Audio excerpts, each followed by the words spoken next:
सहनाववतु सहनौ भुनक्तु सह वीर्यङ्करवावहै तेजस्विनावधीतमस्तु मा विद्विषावहै। ॐ शान्ति शान्ति शान्तिः। शङ्करं शङ्कराचार्यं केशवं बादरायणं सूत्रभाष्यकृतौ वन्दे भगवन्तौ पुनः पुनः। ईश्वरो गुरुरात्मेति मूर्तिभेदविभागिने व्योमवद्व्याप्तदेहाय दक्षिणामूर्तये नमः। ॐ शान्ति शान्ति शान्तिः।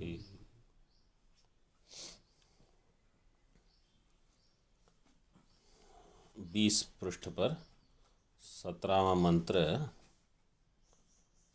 उसकी व्याख्या हो गई थी। मंत्र की भाष्य चलेगा।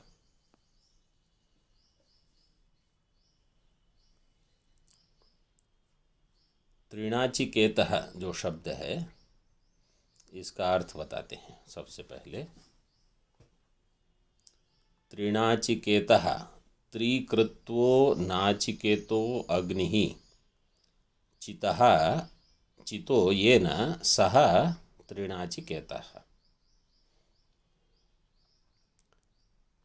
ये जो नाचिकेत अग्नि है, उसका जिसने 3 बार चयन किया है, मतलब 3 बार अनुष्ठान करना,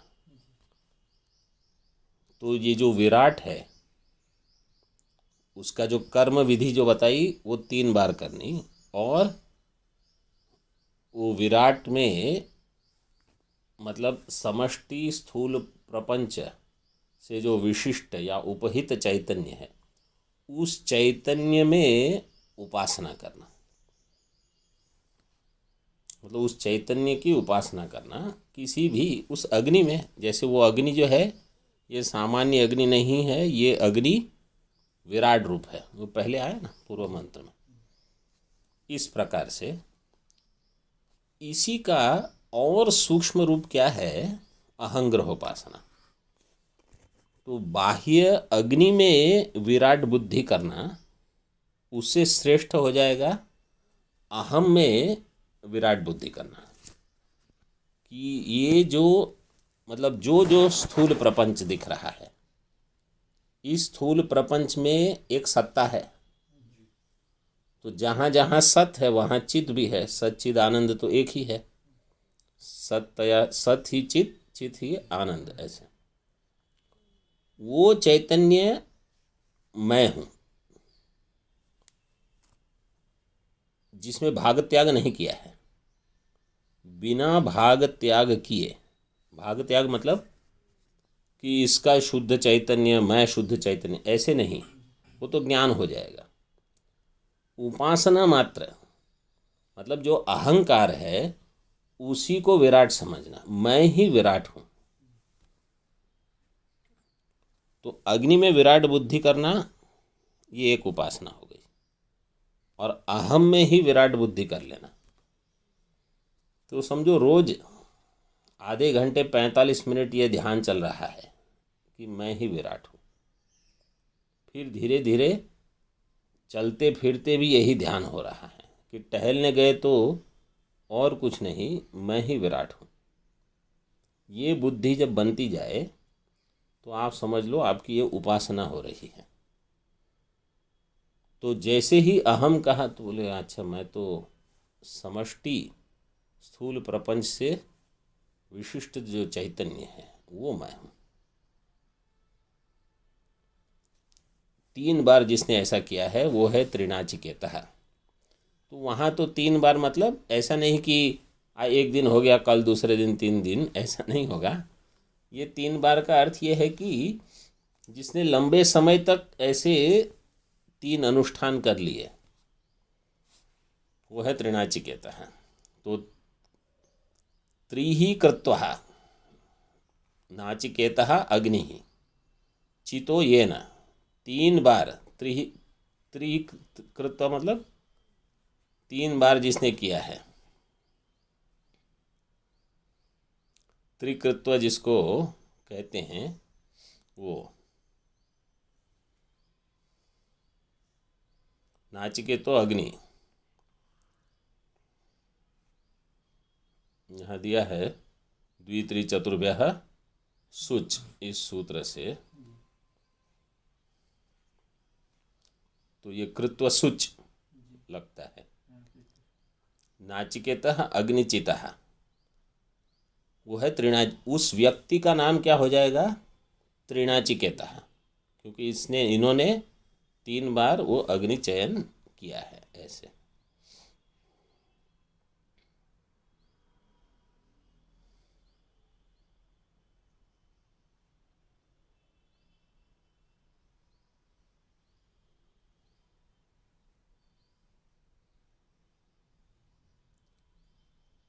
तद विज्ञानः तद अध्ययन तद अनुष्ठान वान वा। तो पहले अर्थ क्या कर दिया? जिसने 3 बार ये किया है। अब दूसरा अर्थ क्या करते हैं कि जिन्होंने इसके बारे में 3 चीज की है। क्या? इसका विज्ञान, इसका अध्ययन, इसका अनुष्ठान।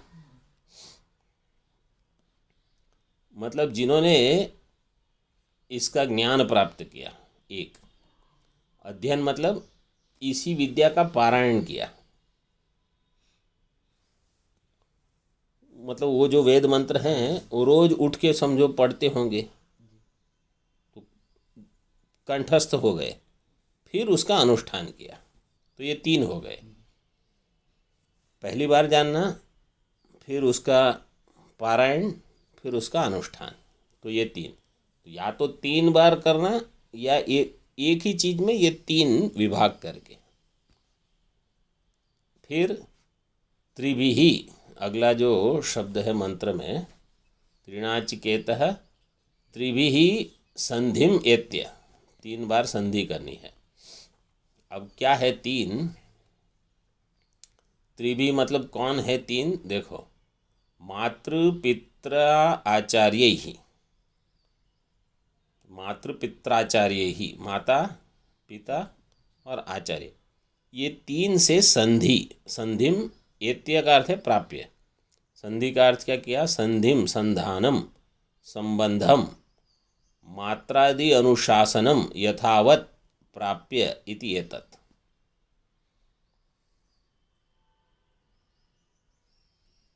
इसका अर्थ क्या समझ में आया आपको? पढ़ के बताओ जरा मुझे।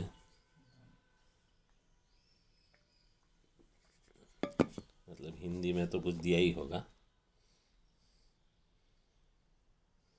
हाँ, ठीक से दिया है हिंदी में। तीनों से संबंध है, तो संधि करना मतलब तीनों से संबंध रखना। माता से संबंध क्या है? तो यहाँ तो सीधे ही दिया है मात्रादि अनुशासनम, लेकिन हिंदी में थोड़ा और इसको खोल दिया।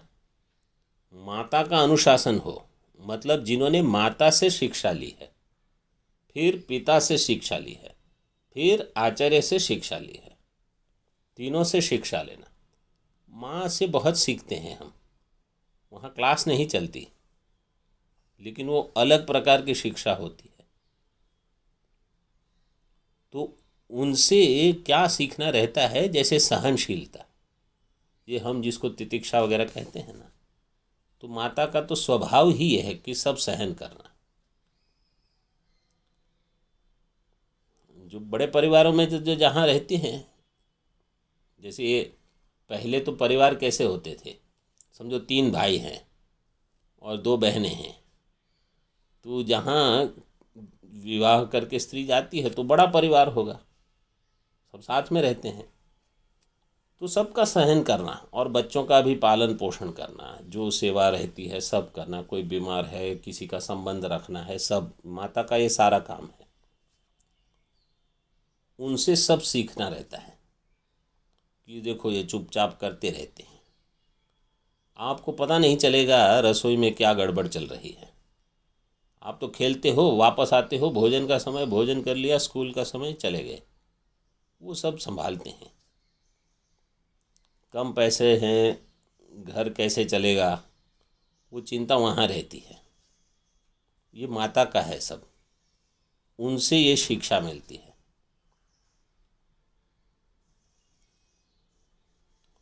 पिता से अनुशासन रहता है, उनके घर में उपस्थित होने पर कैसे व्यवहार हो और उनके सामने क्या क्या करना, सब बहुत कुछ होता है। और हमारे संप्रदाय में क्या रहता है, वेद अध्ययन पिता से करते हैं, क्योंकि पिता ने ही सब पहले गायत्री मंत्र पढ़ा है, अनुष्ठान किया है, रोज करते हैं, आप देखते हो उनको। तो जब आप बड़े होते हो तो गायत्री मंत्र वो सुनाते हैं आपको। पहले तो ऐसा ही था, अब ये पंडित लोग तो बाद में शुरू हो गए। और पिताजी रोज वेद पढ़ते हैं कुछ न कुछ, तो आप उनको बचपन से सुनते हो। बचपन से तो क्या, माँ की गोद में हो तभी से सुनते हो, जब आपने जन्म भी नहीं लिया है तब से वेद मंत्र सुनते हैं। तो वो पिता का अनुशासन वहीं से शुरू हो गया कि अभी 8 बजे या 6:30 बजे जो भी, और अब वेद मंत्र शुरू नहीं हुए हैं। बच्चा वहाँ रुक, पेट में ही उसको लगता है कि हाँ अब सुनो शुरू हो जाएगा, और होता है। तो ऐसे भगवान, ये शंकराचार्य जी वगैरह, इनके जीवन में तो ऐसे ही घटता था, बचपन से ये होता है। ये है पिता का अनुशासन। और जहाँ समझो घर में कुछ पूजा है, कोई भी विधि विधान चलता है, तो पिताजी बैठेंगे तो आप उनके पास में बैठो। ऐसे नहीं कि मैं तो खेलने जाता हूँ, प्रसाद का समय हो तब बुला लेना मुझे।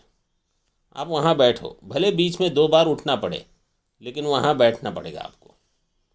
वो देखते रहो कि अच्छा आज बड़ा त्यौहार है, कुछ पूजा हो रही है, आज ये हो रहा है, पूजा हो रही है।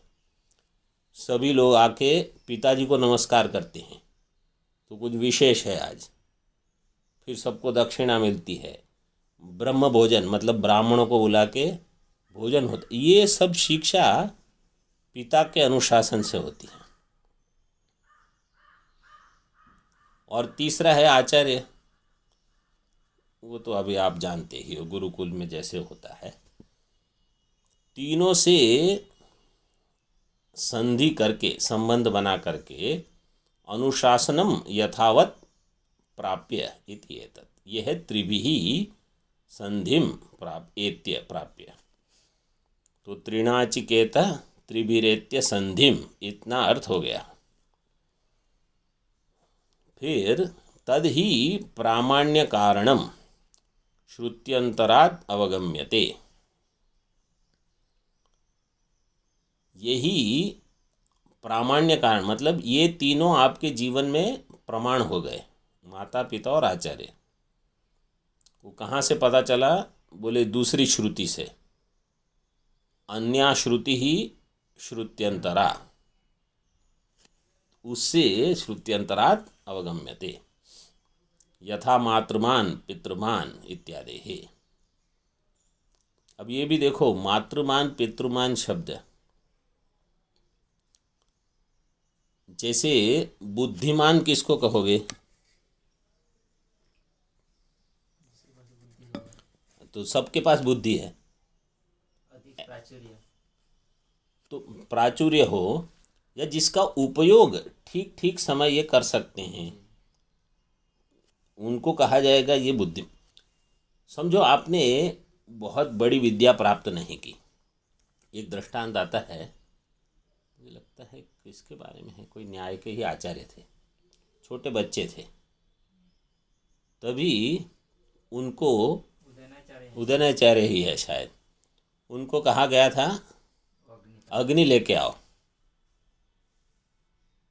माँ ने कहा, वो खेल रहे थे, बोले जाओ पास में जाके आश्रम से कुछ अग्नि लेके आओ, घर में अग्नि है ही नहीं जलाने के लिए, अग्नि से ही अग्नि जलाते थे। तो खेलते खेलते गए वहाँ, जाके कहा मुझे अग्नि चाहिए। तो गरम गरम चिमटे में अग्नि लेके आए, कोयला जला हुआ। बोले कुछ लाए हो बर्तन? ऐसे ही थे खाली। अब उनकी मेधा देखो, तुरंत वहाँ से मिट्टी ली हाथ में, बोले इसमें डाल दो। अब उन्होंने कोई 20-25 ग्रंथ थोड़ी पढ़े थे, तो ऐसा नहीं है कि बहुत पढ़ाई की इसलिए बुद्धिमान हो गए। लेकिन जो सतर्कता है बुद्धि की, कि उस समय ये प्रकट होना चाहिए कि अब क्या किया जाए, और तुरंत मिट्टी लेके इसमें रख दो। तो जब आचार्य ने देखा, वो कहे उसकी माँ के पास, उनको कहा इस बच्चे को मेरे पास दे दो, मैं इसको पढ़ाऊँगा। क्योंकि जो इस उम्र में ऐसी परिस्थिति में ये कर सकता है, ये बड़ा विद्वान होगा। तो ये है बुद्धिमान। इसी प्रकार मातृमान पितृमान का अर्थ क्या होगा? माता पिता तो सबके होते ही हैं, ऐसा कोई है ही नहीं जो बिना माता पिता के उत्पन्न हो गया हो। लेकिन जिसको ये मिला है, तो यहाँ हिंदी में दिया है माता का प्यार, पिता का, आचार्य का, पिता की शिक्षा, आचार्य का अनुशासन, तो तीनों से अनुशासन, प्रेम भी मिला है तीनों का। देखो आचार्य से केवल अनुशासन नहीं होता, वहाँ भी प्रेम मिलता है। तो माता पिता आचार्य से प्रेम भी और अनुशासन भी, और सीखना तो है ही आप। तो वही व्यक्ति को कहा जाएगा, हाँ ये है मातृमान, ये है आचार्यवान। तो जैसे आचार्यवान पुरुषो वेद छांदोग्य में आता है 6ठे अध्याय में, तो आचार्य तो सबके भी हो, समझो, उनको आचार्यवान नहीं कहा जाएगा। जिनकी ये बुद्धि है कि मैं आचार्य वाला हूँ, मतलब मेरे आचार्य है, मुझ पर किसी का अनुशासन है, और जो वो कहेंगे वो होगा मेरे जीवन में, उसको कहा जाएगा आचार्यवान, उसको ब्रह्म का ज्ञान हो जाएगा। तो मातृमान पितृमान आचार्यवान, ये जो शब्द हैं उनको इस तरह से जानना होगा। इत्यादि है वेद स्मृति विशिष्टैर्वा प्रत्यक्ष अनुमानागमैर्वा। अब भाष्यकार ने त्रिभी के और दो अर्थ कर दिए। माता पिता आचार्य, ये एक प्रकार का अर्थ किया, अथवा जिन्होंने वेद स्मृति और शिष्ट, शिष्ट मतलब शिष्टाचार, आचार संहिता जिसको कहते हैं, तो शिष्ट से जो मतलब समाज में जो शिष्ट व्यक्ति जिसको कहा जाता है, उनसे, या ऐसे कुछ ग्रंथ में भी हो, या लौकिक परंपरा से जो शिष्ट होता है। जैसे हर चीज़ पुस्तक से पढ़ के आपको ज्ञान नहीं होता कि इस परिस्थिति में क्या करना। तो कहीं कोई कहे अच्छा भगवत गीता में तो ऐसा श्लोक है नहीं, और वेद में तो ऐसा कुछ बताया नहीं, इसलिए मुझे तो पता नहीं। तो वहाँ भाई अन्य कहीं जगह ऐसा हुआ है क्या? जैसे हमको यहाँ कुछ परिस्थिति हुई, समझो, तो बोले किसी और आश्रम में कैसा होता है, शंकर मठ में देखो क्या होता है, बोले हम ऐसा ही करना चाहिए हमको। तो ये हो गया शिष्ट की परंपरा से ज्ञान। या तो वेद से ज्ञान मिलता है, श्रुति से अथवा स्मृति से, अथवा शिष्ट से। तो उनसे अगर आपका संपर्क बना रहता है कि ये मठ में ऐसे चलता है, वो आश्रम में ऐसे चलता है, वहाँ क्या हुआ था, तो आप उसके बल पर कुछ निर्णय कर सकते हो। नहीं तो व्यक्ति के जीवन से अगर करना हो कि भाई वो महात्मा है, उन्होंने कैसे किया, तो हमको भी ऐसा करना चाहिए। जैसे समझो कहीं कोई बाहर से कोई नए स्वामी आ गए, महात्मा, और आपको पता नहीं है वो कौन है, लेकिन समझो मंडलेश्वर जी हैं या स्वानंद स्वामी जी हैं, वो उठ गए और उन्होंने जाके नमस्कार किया, तो आपको क्या करना है? वही करना है जो उन्होंने किया, फिर आपको सोचने की आवश्यकता नहीं, बस आप वही कर दो।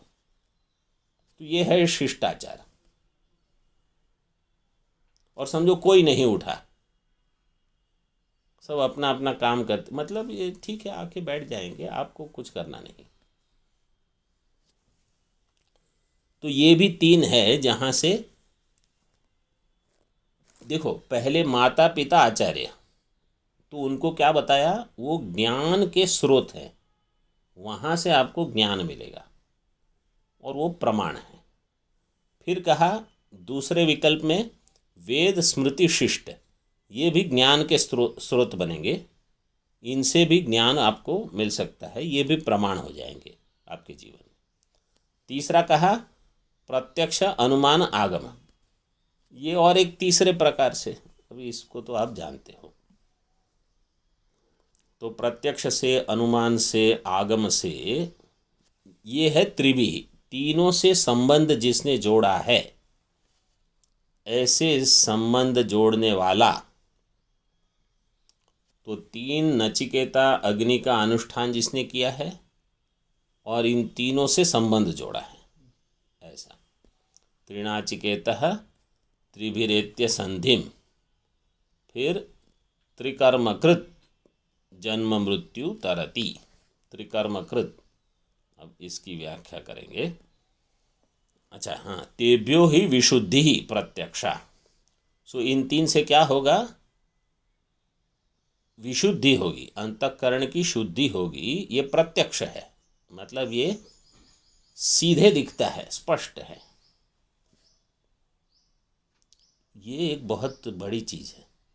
मतलब मैं सामान्य चीज़ बता देता हूँ। जैसे आप समझो कहीं जाते हो, बड़े सभा में गए, अब वहाँ बाहर लोगों ने चप्पल कैसे रखे हैं, उसको देख के आपको पता चल जाएगा कि अंदर कैसे लोग बैठे हैं।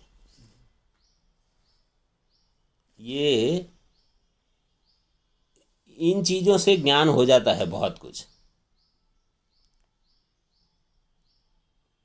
जो देखने वाले होते हैं ना, वो बहुत सारी चीज़ देख लेते हैं। उनको ज़्यादा देखने की, सुनने की आवश्यकता नहीं रहती। किसी के कमरे में जाओ आप, और आप देखो कि कोई चीज़ कहाँ पड़ी है, कहाँ कुछ पड़ा है, उनको कहो एक ये चीज़ दे दो, और उसको ढूंढने में अगर उनको आधा घंटा लग जाता है, वो क्या करेंगे जीवन में? मैं तो सीधे ही मैं बोल देता हूँ, वो समझ में आ जाता है कि इनको हर चीज़ में इनको समय लगेगा।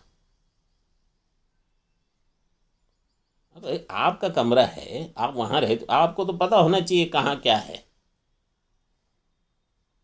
इसी प्रकार कभी कभी जैसे किसी ग्रंथ में आपने कुछ पढ़ा है, और अगर आपको देखना है, तो अगर पठित ग्रंथ है, एक दो बार पढ़ा हुआ है, आपको पता है कहाँ क्या है।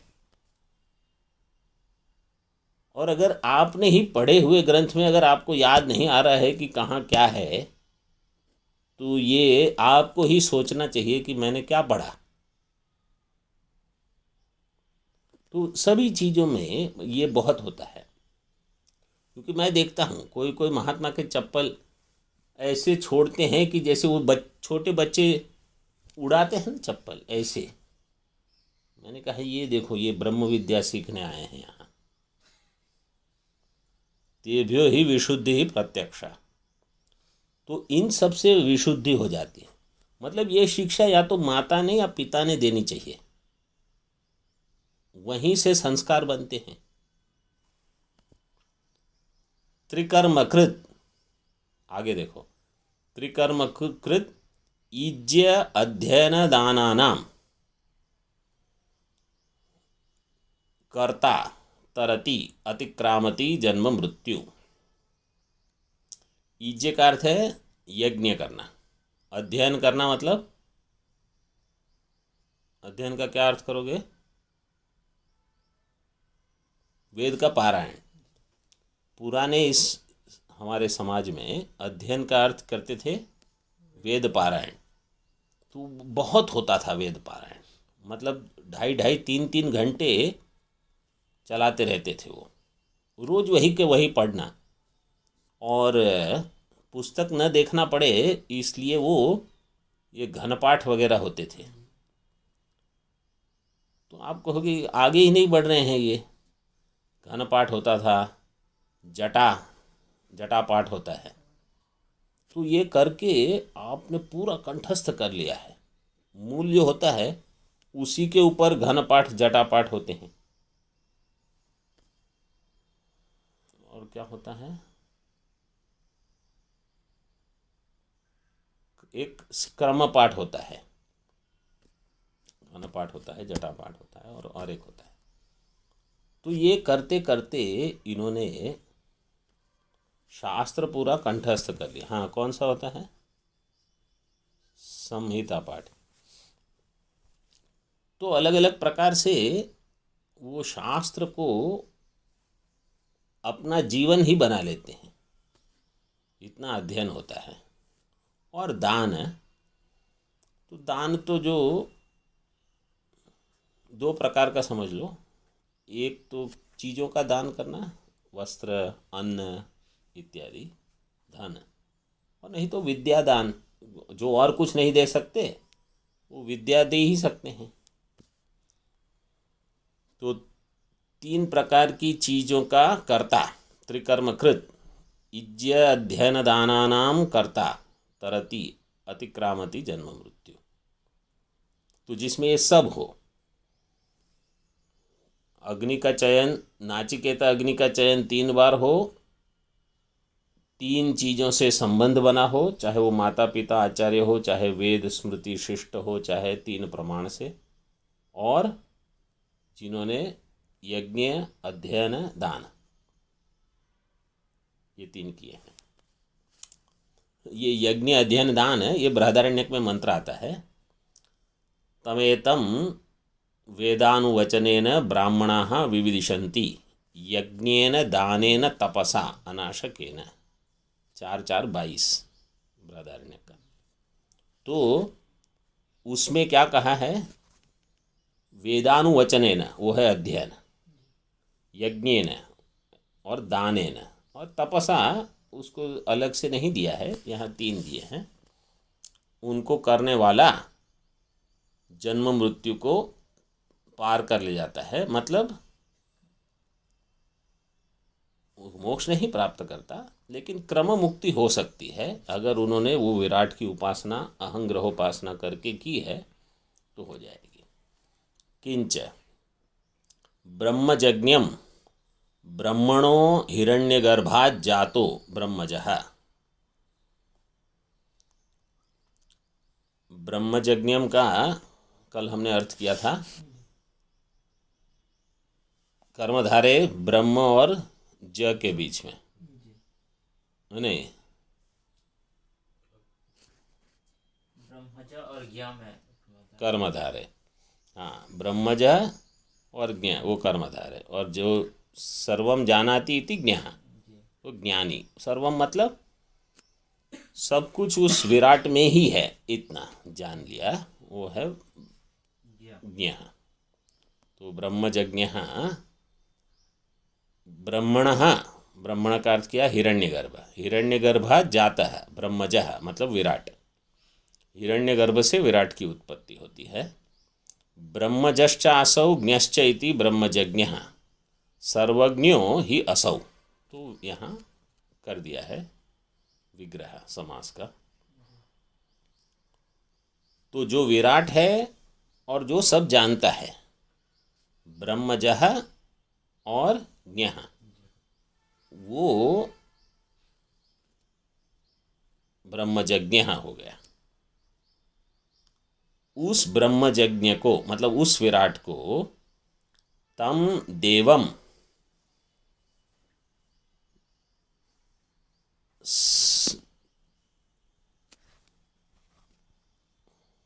ईडियम विदित्वा, ऐसा मंत्र में दिया है। उस देव को तम देवम द्योतनात् देवः, जो द्योतना वाला है, मतलब जो प्रकाश स्वरूप है। 3 नंबर टिप्पणी देखो, ज्ञानादि गुणवंतम, 3 नंबर टिप्पणी का, अच्छा आगे का शब्द, द्योतनात् ज्ञानादि गुणवंतम, ज्ञानादि गुणवंतम किया, हेतुगर्भितम विशेषणम, ज्ञानादि गुणवत्वात् ईड्यम, जो ज्ञान आदि गुण वाला है इसलिए वो पूजा योग्य है, स्तुति योग्य है। ईड्यम स्तुत्यम विदित्वा गृहीत्वा शास्त्रतः निचाय्य, शास्त्र से निचाय्य का अर्थ है कि वहाँ विवेक करके,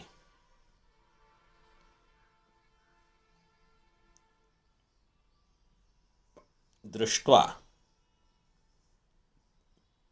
जान करके, आत्मभावेन, कैसे आत्मभावेन, जैसे मैंने कहा ना अहंग्रहोपासना, ऐसे आत्मभावेन इमाम स्वबुद्धि प्रत्यक्षाम शांतिम उपरतिम अत्यंतम अत्येति, अत्यंतम इति अतिशयेन, इति एति, अतिशयेन एति, अत्यंतम एति का अर्थ है अतिशयेन, मतलब पूरी तरह से शांति मिलेगी। शांति का अर्थ क्या, उपरति, उपरति का अर्थ है कि कुछ करने की आवश्यकता नहीं, ऐसी एक अंदर से भावना बन जाएगी, बस बहुत हो गया। तो कोई कहे वहाँ जाना है, नहीं आप जाओ, ये करना है वो करना है, कुछ नहीं करना है, और इस कारण से कि मैं तृप्त हूँ, वहाँ जाके या वो करके जो फल मिलेगा वो फल ही मैं हूँ, ये बुद्धि बन जाए, ये है अत्यंत शांति। वो स्वबुद्धि प्रत्यक्षाम, ये अंतिम वाक्य देख लो, वैराजम पदम ज्ञान कर्म समुच्चय अनुष्ठानेन प्राप्नोति इत्यर्थः। तो उनको क्या मिल जाएगा, विराट पद ही मिल जाएगा। कैसे, ज्ञान मतलब उपासना, जहाँ ज्ञान कर्म समुच्चय का अनुष्ठान बताया है वहाँ ज्ञान शब्द का अर्थ होगा उपासना, क्योंकि हमारे सिद्धांत में हम ज्ञान कर्म का समुच्चय नहीं मानते, तो वहाँ ज्ञान से उपासना ले लो। तो जिसने त्रिनाचिकेत अग्नि भी की है और इस प्रकार से उपासना की है कि वही विराट मैं हूँ, वो विराट को प्राप्त कर लेगा। और अगर वेदांत विद्या भी उनको प्राप्त हुई तो मोक्ष हो जाएगा तुरंत ही।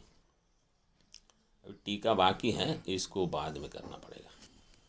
ओम पूर्णमदः पूर्णमिदं पूर्णात् पूर्णमुदच्यते पूर्णस्य पूर्णमादाय पूर्णमेवावशिष्यते। ओम शांति शांति शांति। शंकरं शंकराचार्यं केशवं बादरायणं सूत्रभाष्यकृतौ वन्दे भगवन्तौ पुनः पुनः। ईश्वरो गुरुरात्मेति मूर्तिभेदविभागिने व्योमवद्व्याप्तदेहाय दक्षिणामूर्तये नमः। ओम शांति शांति शांति।